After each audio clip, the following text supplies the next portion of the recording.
पुढील कार्यक्रम प्रसारित करणारे आहेत जॉयस्मेर मिनिस्ट्रीचे मित्र आणि भागीदार.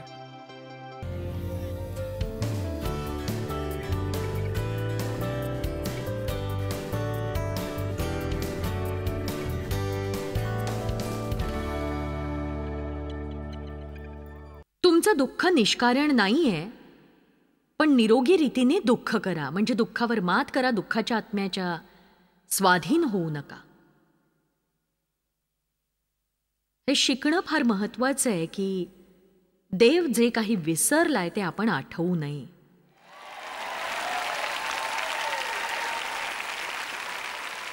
तुम्ही जे केलं ते विसरा, तुम्ही जे केलं नाही तेही विसरा, लोक तुमच्याशी जसं वागले ते विसरा, लोकांनी तुमच्यासाठी जे केलं नाही तेही विसरा.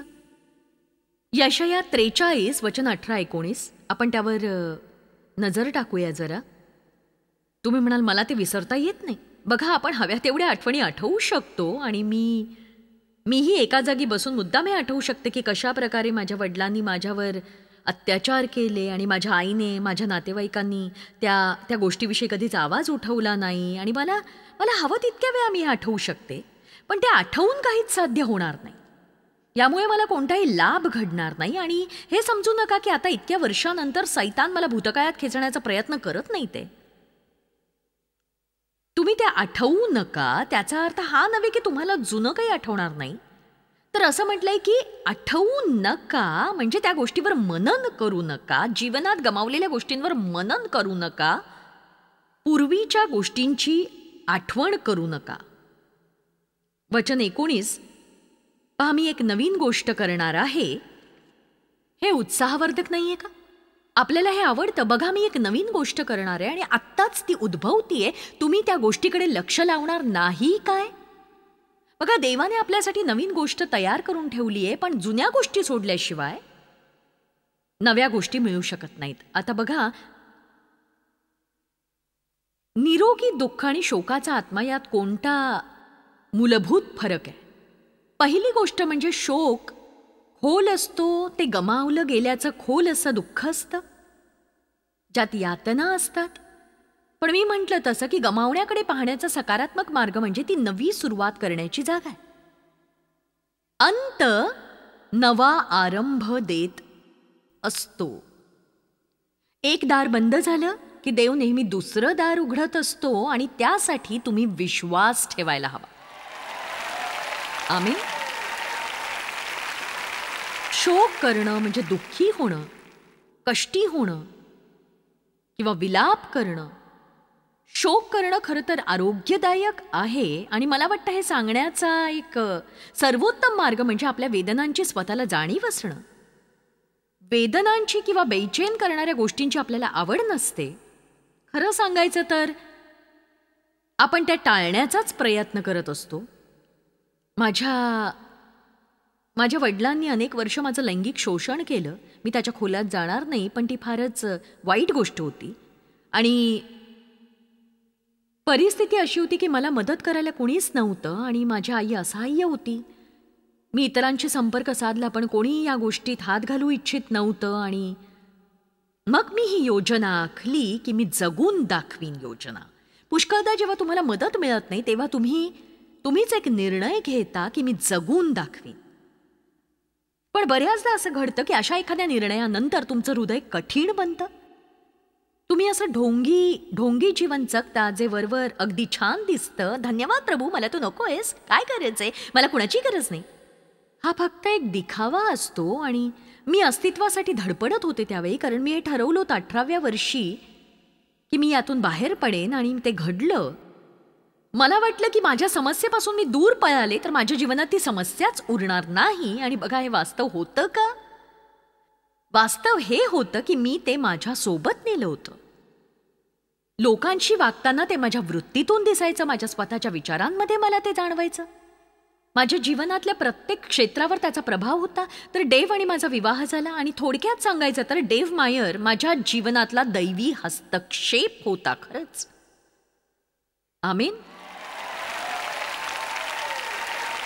आणि एक गोष्ट मला सांगायची की तुम्हाला हव्या असलेल्या व्यक्तीसाठी प्रार्थना करू नका, तर योग्य व्यक्तीसाठी प्रार्थना करा. हे थांबवा तुम्ही. जर तुम्हाला एखाद्या विशिष्ट व्यक्तीशी जडावंसं वाटत असेल तर ते थांबवा. त्याउलट म्हणा, प्रभू माझ्या जीवनात योग्य व्यक्ती तू घेऊन ये.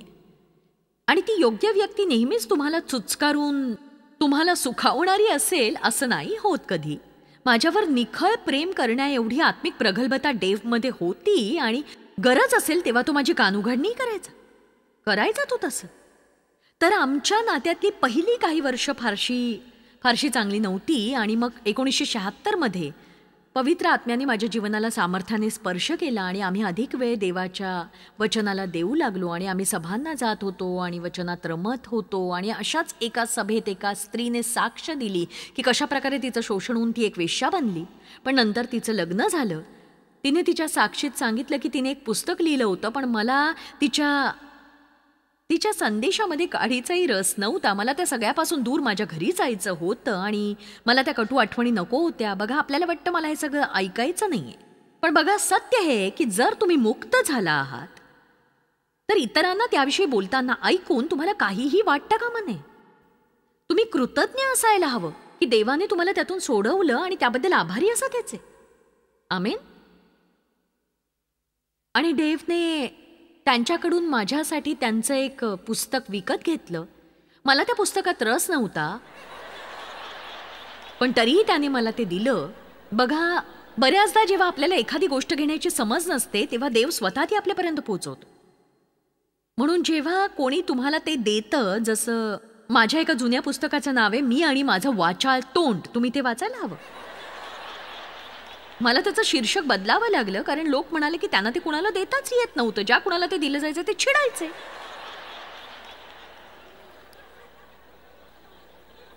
तर एके दिवशी मी बसले आणि तिथेच ते पुस्तक पडून होतं आणि मी ते उचललं आणि त्याचं पहिलंच पान मी उघडलं आणि तिने त्यात आपल्या लहानपणीच्या काही घटना लिहिल्या होत्या. म्हणजे त्या सगळ्या घटना माझ्या जीवनात घडलेल्या घटनांची अगदी हुबेहूब प्रतिछायाच होत्या जणू काही. आणि मी ते पुस्तक रागारागाने असं भिरकावलं आणि मी मोठ्याने ओरडून म्हणाले की मी हे वाचणार नाही. कारण मी ते पुस्तक वाचता क्षणी मला ती वेदना जाणवायला लागली जी मी कधीच देवाच्या हाती सोपवली नव्हती, कारण मी ती हृदयात साठवून ठेवली होती. आमेन. आणि नेमकं त्याच वेळी मी माझ्या हृदयात पवित्र आत्म्याचे 2 शब्द ऐकले, वेळ आली आहे. आता मला वाटतं की मी शिकवते तेव्हा मी कोणत्या वेळी काय शिकवावं ते देव मला सांगत असतो. आणि मला फक्त हे सांगायचंय की इथे बसलेल्या तुम्हा सगळ्यांना आणि जगभरातल्या त्या लाखो लोकांना जे टीव्हीवरून किंवा अन्य उपकरणांवर हा कार्यक्रम सध्या पाहताय, तुम्हा सगळ्यांसाठी आज देवाचं वचन हे आहे की वेळ आली आहे.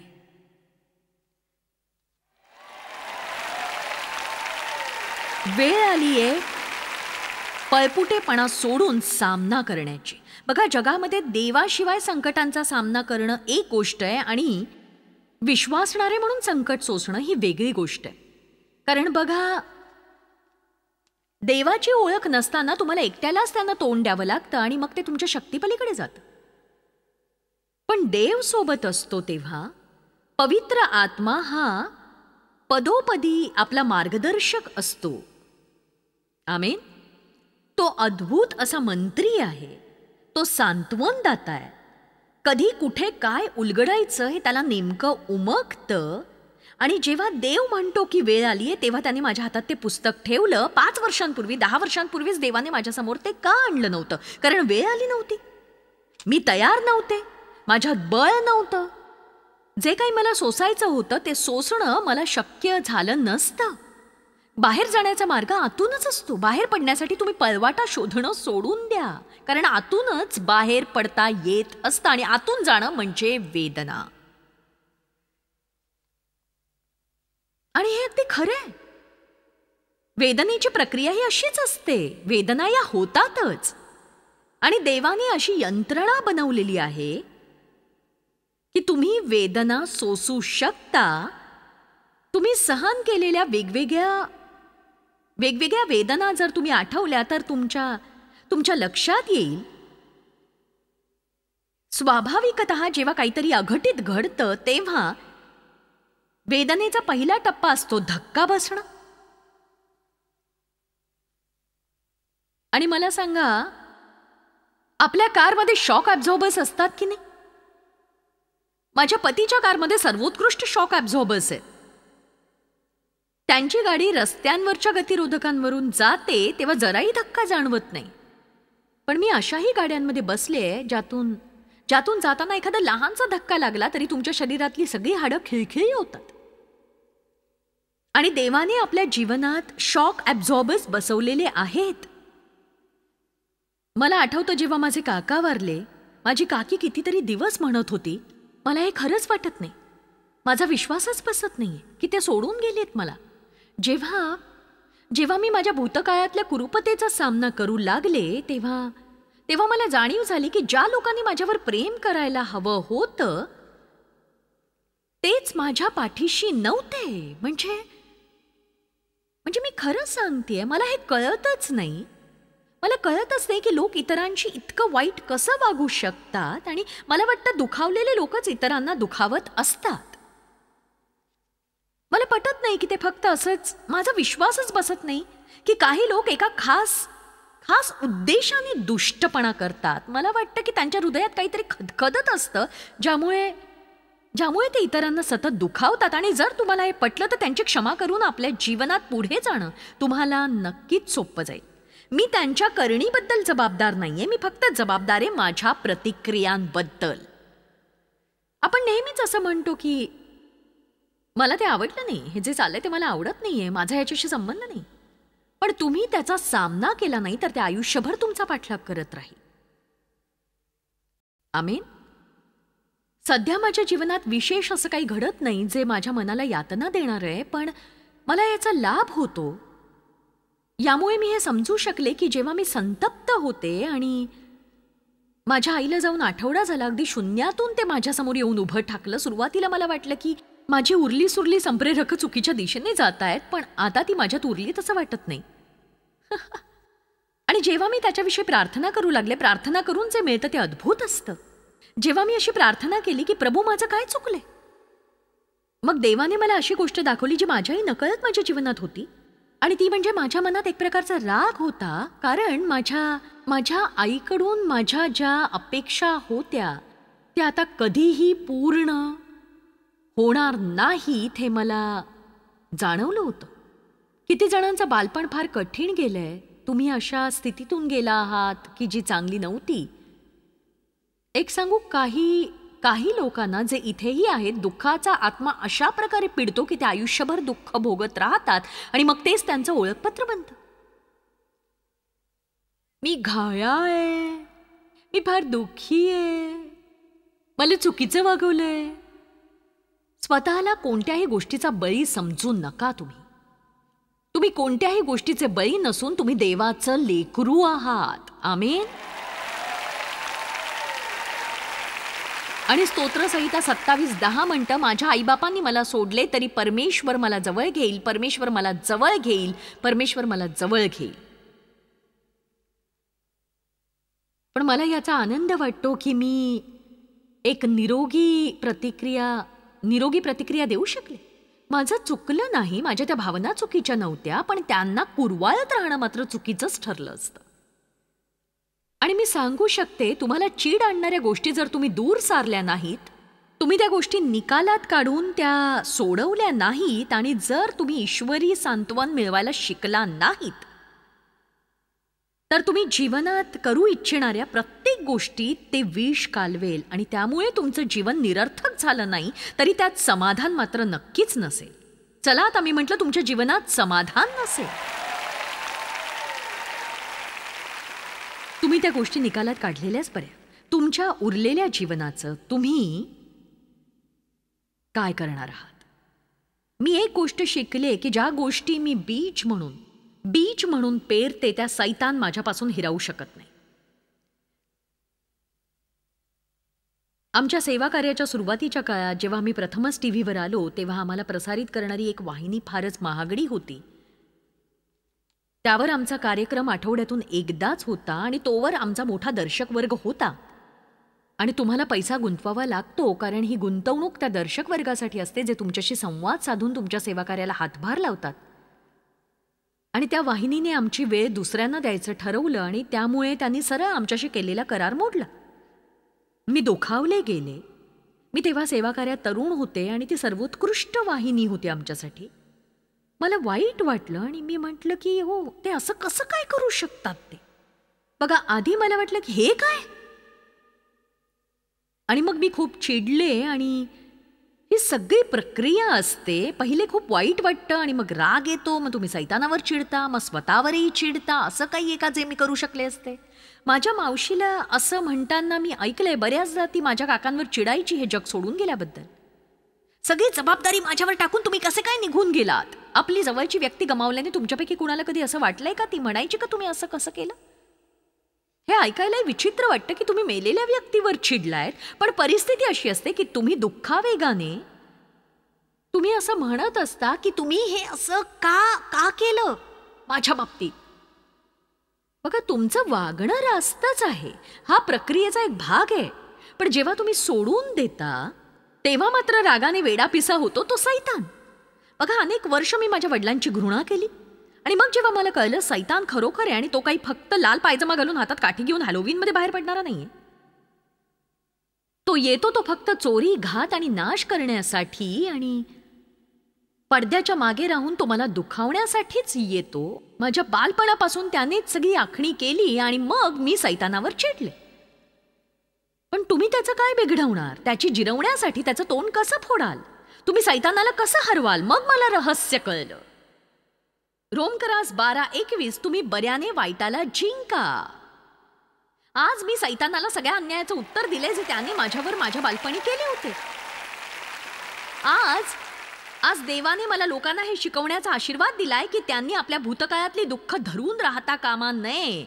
आणि मी हे शिकवते जगातल्या 70 भाषांमध्ये. हे किती अद्भुत आहे ना. आज मी बऱ्याने वाईटाला जिंकते आणि हे छान आहे.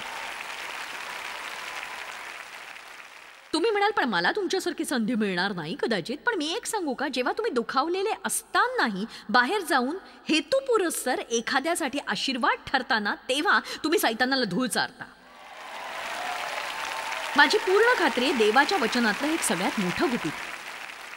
बऱ्याने वाईटाला जिंकण्याचा हा एकच मार्ग आहे आणि हा जगातला उत्तम असा मार्ग आहे आनंद लुटण्याचा आणि तुमच्या जीवनात पूर्ण आरोग्य अनुभवण्याचा. अशा गोष्टींनी एखाद्याचा तिरस्कार करण्यात आपला वेळ वाया घालवू नका, ज्या बाबतीत तुम्ही काही करूच शकत नाही. देवाची तुमच्या आणि माझ्या जीवनासाठी एक चांगली योजना आहे. अनुवाद अध्याय 34 वचन 8. इस्रायल लोकांनी मवाबाच्या मैदानात मोशेसाठी 30 दिवस शोक केला. मग सूतक धरून शोक करण्याचे दिवस संपले. आता बघा, देवाच्या वचनामध्ये ही एक रोचक गोष्ट आहे जी नियमशास्त्रात होती आणि आपण नियमशास्त्राखाली जगत नाही, पण त्यांनी 30 दिवस आपल्या समस्येखाली शोक केला. पण इथे एक सुंदर असा संदेश येतो हा की देवाने लोकांना 30 दिवस दिले. त्या 30 दिवसात ते हवा तितका शोक करू शकत होते, पण ते दिवस संपल्यावर त्यांनी पुढे जावं अशी अपेक्षा होती. मी लिहिलेल्या एका पुस्तकात मी एका गोष्टीचा उल्लेख केलाय. ती म्हणजे आता मला सविस्तरपणे आठवत नाही ती, पण मी आशा करते की त्याची मी मोडतोड करणार नाही. तर एका जंगलात कुठेतरी एका जमातीचे लोक राहत होते आणि कोणीतरी तिथे गेलं आणि त्यांच्यात मिशनऱ्याचं काम करू लागलं आणि ते काम करत असताना त्याला त्या लोकांविषयीची आश्चर्यकारक गोष्ट लक्षात आली. तसं पाहिलं असता ते लोक नाराज होतील अशा बऱ्याच गोष्टी यापूर्वी घडल्या होत्या. म्हणजे दुसऱ्या जमातीच्या लोकांनी त्यांना लुटून सगळं काही नेलं होतं, पण तरी ते आनंदी लोक होते. त्यांच्यात कडवटपणा किंवा सूडभावना नव्हती आणि त्यांच्या संस्कृतीत ते लोक एक गोष्ट करायचे, ती ही की जेव्हा त्यांचं काही नुकसान व्हायचं किंवा एखादी व्यक्ती मरण पावायची किंवा त्यांचं गाव लुटलं जायचं, तेव्हा ते तंबूसारख्या एका लहान घरात जायचे आणि जे काही त्यांच्या बाबतीत वाईट घडलेलं असायचं ते शब्दबद्ध करून गायचे. ते त्यांचं गीत बनून जायचं. किती वेदना या सहन होत नाहीत, सांगता येत नाहीत. आसमाना उरली नाही सीमा, दुःख झेलता झेलता दिवस सरेना. क्रोधाला उरली नाही सीमा, दुःखावे गावरेना, कुणास ठेचावे ते कळेना. ही खरी गोष्ट आहे. ते लोक त्या जागी जातात आणि हे असं करतात. आपल्या वेदना व्यक्त करतात, भावनांना मोकळी वाट करून देतात. जोवर त्यातून ते पूर्ण बाहेर येत नाही तोवर त्या भावना ते पूर्ण घालवून टाकतात तिथेच, आणि मग त्यातून ते बाहेर येतात आणि कामाला लागतात. आपल्या भावनांना दाबू नका. आम्ही ती दूरदर्शन वाहिनी गमावली तेव्हा तो आमच्या जीवनाला कलाटणी देणारा मोठा टप्पा होता. तुम्ही म्हणाल म्हणजे काय? बघा, हे सगळं घडल्यानंतर मी एकदा चर्चमध्ये बसले होते आणि दानार्पणाची वेळ झाली आणि दानार्पणाची पेटी आम्ही जिथे बसलो होतो तिथेच होती आणि मला जाणवलं देव माझ्याशी काहीतरी बोलतोय की माझी इच्छा आहे तू ती दूरदर्शन वाहिनी दान म्हणून देऊन टाक. बघा, शारीरिकदृष्ट्या तर ते शक्य नव्हतं, ती नक्कीच आत्मिक गोष्ट होती. देवाने माझ्या मनात घातलं, जे काही तू देऊ इच्छितेस मी विपुल आशीर्वाद दे. मग तू सैतानाला ते चोरण्याची संधी दे किंवा मग ते तू मला दे, म्हणजे तुला त्याचं चांगलं फळ मिळेल. कोणी ऐकतंय का इथे? बघा, मी बालपण जगलेच नाही. आनंद कसा लुटायचा ते शिकायला मला खूप वेळ लागला, कारण मी कधीच माझं बालपण जगले नाही. आणि प्रत्येक निरोगी प्रौढामध्ये निरोगी मूल हे असायलाच हवं. आणि जर तसं नसेल तर तुम्ही थोराड आहात मग. आणि तुमच्यात कोवळेपणा मुळीच नाहीये, गंमत जम्मत करणं नाहीये, तुमच्या जीवनात फक्त काम आणि जबाबदाऱ्याच आहेत. तेव्हा मी कटू होऊ शकत होते. मी माझं बालपण गमावलं, किंवा मी म्हणू शकत होते की प्रभू, मी तुला माझं बालपण देते जे काही कामाचं नव्हतं आणि आता तूच बघ त्याचं काय करायचंय. बघा, आता 71व्या वर्षी मी मूल झालेले आहे. सकाळपासून मी खूप मौजमजा करते आणि लहान मुलासारखे वागते. आमेन. जेव्हा पवित्र आत्मा तुम्हाला बरं करतो ना, तेव्हा तुमच्या हिरावलेल्या गोष्टी तो तुम्हाला परत देऊ शकतो आणि तुम्हाला नवी सृष्टी करतो तो. आमेन. तर या कहाणीचा सारांश असा आहे, एका वर्षानंतर, म्हणजे काही वर्षांनी, मला नक्की आठवत नाही, त्या वाहिनीने आम्हाला बोलावलं आणि आम्हाला पुन्हा रुजू व्हायला सांगितलं. आठवड्यातून एकदा नाही, दररोज, आणि तेही त्यांच्या प्राईम टाइम स्लॉटमध्ये. चला आता प्रभूला गौरव द्या. 30 दिवस मोशेसाठी शोक केल्यानंतर, म्हणजे एखाद्यासाठी 30 दिवस शोक केल्यानंतर तो मेल्याची खात्री पटते. आणि मग देव यहोशवाला मुख्य गोष्ट सांगतो. परमेश्वराचा सेवक मोशे, वचन 1, याच्या मृत्यूनंतर मोशेचा मदतनीस नूनाचा मुलगा यहोशवा याला देव बोलला, माझा सेवक मोशे मरण पावलाय. ठीक आहे, पण देवाकडे पुढचा मुद्दा तयार होता. तर मग आता उठ, चला आता उठण्याची वेळ आलीये. त्याची जागा घे. इस्रायल लोकांना जो देश मी देत आहे त्यात तू या सर्व लोकांसहित ही यार्देन ओलांडून जा. आणि आता पुढे समाप्ती. मी मोशेला सांगितले होते त्याप्रमाणे ज्या ज्या ठिकाणी तुमचे पाऊल पडेल ते ठिकाण मी तुम्हास दिले आहे, मी तुम्हास दिले आहे. तर आता ऐका, देव तुम्हाला राखेऐवजी सौंदर्य देईल, पण तुम्ही राख सोडायला तयार व्हायला हवं. तो तुमच्या शोकाबद्दल आनंदाचं तेल देईल, पण तुम्ही शोक करणं सोडायला हवं. सोडा शोक. बघा, तुमच्या भूतकाळात काहीतरी आहे, माझ्याही आहे, जे बदलता येणार नाही. त्या सगळ्या गोष्टी आपल्यासाठी निर्जीव असायला हव्यात. आता पुन्हा सांगते, मी तुमच्या प्रियजनांच्या जाण्याविषयी बोलत नाही, मी एका सामान्य तत्वाविषयी बोलतीये. जेव्हा आपली प्रिय व्यक्ती आपण गमावतो तेव्हा ते फारच कठीण असतं, पण तरीही लोक त्यातून सावरू शकतात. देवावर हा भरवसा टाकून की प्रत्येक गोष्टीमागे एक कारण असतं. ते आपल्याला कळत नाही तरी ते विनाकारण नाही. आता आपल्याला थोडंच कळतं. बघा, त्या बाबतीत आपण हतबल आहोत, पण बघा, या काही गोष्टी आहेत ज्या देवाने सिद्ध केलेल्या आहेत. त्यांना आधीच ख्रिस्ताच्या पवित्र रक्ताने विकत घेतलं गेलंय. आता देव म्हणतोय, आता उठा आणि जिथे जिथे तुमची तुमची पावलं जमिनीवर चालतील. चला आता तुम्हाला पाऊल टाकायला सुरुवात करायची आहे. ते ठिकाण मी आधीच तुम्हाला दिलेलं आहे, तर आता तुम्हाला जाऊन फक्त ते घ्यायचंय ज्याची किंमत येशूने भरली आहे, आणि ते आहे नीतिमत्व, शांती आणि पवित्र आत्म्यामधला आनंद. चला आता. आमेन, आमेन, आमेन, आमेन, आमेन, आमेन. धन्यवाद प्रभू येशू.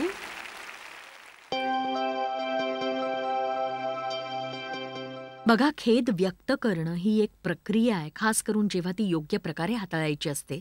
त्यामध्ये दुःख टाळण्याऐवजी त्याची जाणीव होऊ देण्याचा समावेश आहे. पण तिथेच न थांबता आपण त्या पलीकडे जावं आणि देवाच्या कृपेने पूर्ण विजय मिळवावा, आणि त्यासाठी पवित्र आत्म्याच्या मार्गदर्शनाची गरज आहे. देवाची स्तुती असो. तुमचा दिवस छान जाओ. जॉयस मायर मिनिस्ट्रीज करता तुम्ही खूप मौल्यवान आहात. आम्हाला तुमचं कौतुक आहे आणि जगभरामध्ये हे सेवा कार्य शक्य करण्याकरता आम्ही आमच्या मित्रांचे आणि पार्टनर्सचे आभारी आहोत. आम्ही एकत्रितपणे भुकेल्यांना खाऊ घालतो, गरिबांना वस्त्र देतो आणि राष्ट्रांना सुवार्ता सांगतो. तुमच्या प्रार्थनेच्या विनंती करता आमच्याविषयी आणखी माहिती मिळवा. जॉयसच्या कॉन्फरन्सच्या तारखा पहा आणि ख्रिस्ताची प्रीती जगभरामध्ये पसरवण्याकरता आमचे सहभागी व्हा.